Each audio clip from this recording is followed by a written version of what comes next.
Thank you, Madam President. I rise today to discuss President Biden's nominee to serve as one of our nation's chief banking regulators.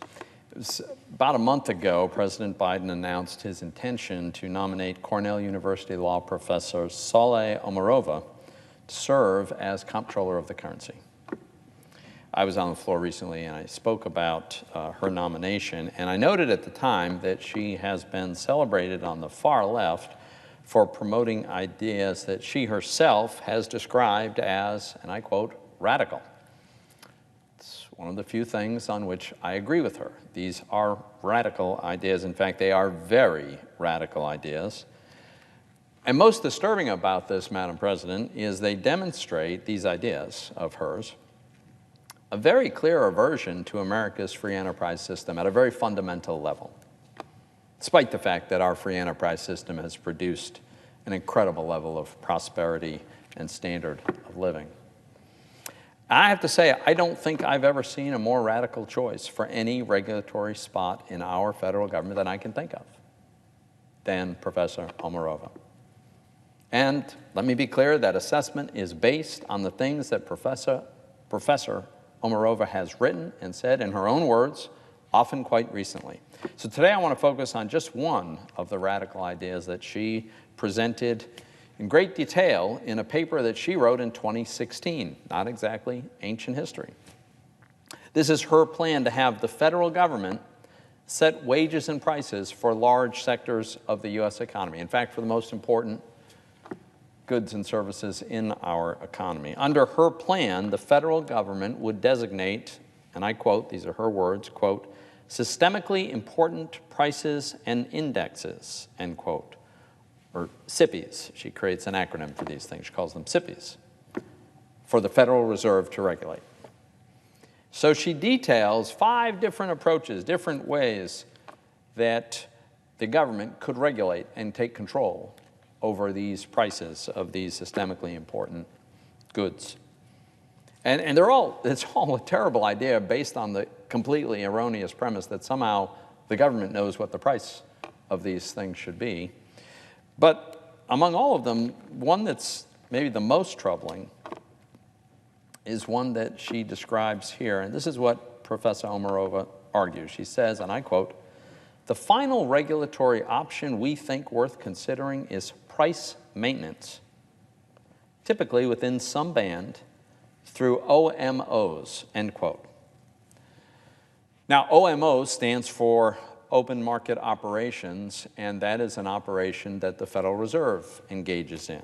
But the Fed uses open market operations, or OMOs, in Professor Omarova's lexicon, to just buy and sell securities for one purpose, and that is to manage the amount of money in the supply in the economy, to manage monetary policy, to do it by managing the supply of money. That's it. What Professor Omarova is advocating for is a radical departure from this very, very narrow and limited activity. What her plan would do is to empower the Fed, and I quote, these are her words, quote, "to buy and sell in markets with a view to keeping particular systemically important prices within particular bands thought necessary for the purposes of maintaining systemic stability." Wow. Now, what kind of prices does Professor Omarova have in mind for the Fed to control by buying and selling these commodities? Well, she tells us. She says, and I quote, "Various candidate SIPIs here come to mind. Certain sensitive commodity prices, those for widely used fuels, foodstuffs, some other raw materials, for example, constitute another class of candidates. Finally, wage or salary indices constitute yet another class of candidates," end quote. Now, here are some of the other candidates for price controls that she has in mind. I quote, "home prices, productive inputs such as energy, certain metals, and other natural resources." In other words, like all the most important commodities in America. Under Professor Omarova's radical plan, it'd be the government that would set these prices rather than a free market determining how these prices should be set. The government would control everything from the size of your paycheck to the amount you pay at the grocery store for a gallon of milk or a gallon of gasoline. There's no more allocation of scarce goods based on who values them the most. The brilliance of the way that a spontaneous market allocates resources automatically to their best and highest use and enables us to have the lowest possible cost for the most possible goods. None of that, no more.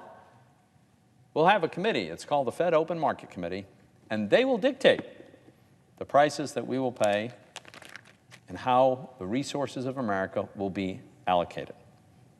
Now, if that radical idea, if her radical idea sounds familiar, that's because it is familiar. It's been tried. It's been tried several times, repeatedly. And every single time it has failed spectacularly, time and again, in all the centrally planned economies in the world, especially the Soviet Union. In fact, Soviet efforts to control prices in their economy were so abysmal, they failed so badly that they spawned countless jokes within the Soviet Union that illustrate the folly of central planning, the inherent impossibility of central planning. One of my favorites is about a guy who walks into a store. He walks up to the shopkeeper and says, "You don't have any meat, do you?" And the shopkeeper replies, "No, we don't have any fish. It's the store next door that's the one that doesn't have any meat." So we can laugh about these things. The people living under the misery of the Soviet Union, they had a sort of gallows humor about the misery of their circumstances. But the fact is, it was this notion that a really smart committee at the center of the government could dictate the prices and the allocation of all resources. That idea is what caused the misery. Ultimately, of course, caused the collapse of the Soviet Union. This is what happens anywhere where governments try to control what should be left to the free men and women in terms of allocating resources. Government-run economies, like the very one that Professor Omarova is proposing, they don't work. And let me stress a point that I've made before about Professor Omarova. The fact that she was born and raised in the Soviet Union has absolutely nothing to do with whether or not the Senate should confirm her to run a major financial agency. There are some unbelievably wonderful, successful, patriotic, terrific American citizens who had the misfortune of growing up behind the Iron Curtain. That has nothing to do with whether or not she's qualified for this job. It's her advocacy for the policies that in disturbing ways resemble those of the Soviet Union. That's what should inform our judgment about whether this person should be the chief regulator of the nation's federally chartered banks. Now, Professor Omarova would likely argue that her centrally planned economy would be different. That's always the case. This time we'll get socialism right. As her paper notes, the Fed does already use open market operations to implement monetary policy. That's true. So why not let the Fed use a similar mechanism to set and maintain stable prices for all kinds of important assets? Well, the answer is simple.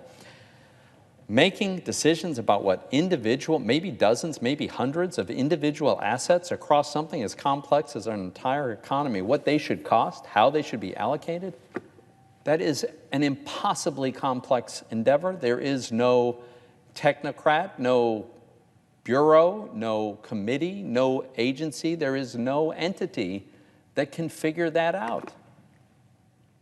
It's the organic decisions, individual decisions of millions of free people that spontaneously create the allocation that maximizes the well-being of the people of a free society.